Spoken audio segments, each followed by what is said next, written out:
সালে আমরা যুদ্ধ করেছি, লক্ষ লক্ষ মানুষ প্রাণ দিয়েছে, কতজন ক্ষতিপূরণ পেয়েছেন আমি নিজেও জিজ্ঞাসা করি।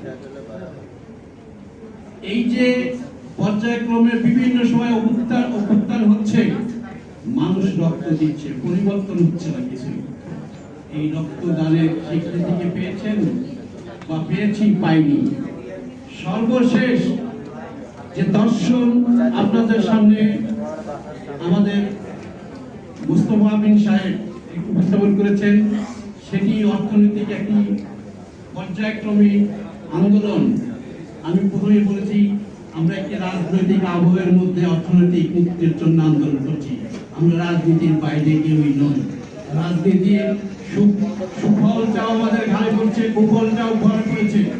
25শে নভেম্বর দুর্নীতিবাজ কুচক্রী রাজনীতিবিদদের কুফলের দৃষ্টি আমাদের উপর পড়েছে, কুফলের ছায়া আমাদের কাছে পড়েছে।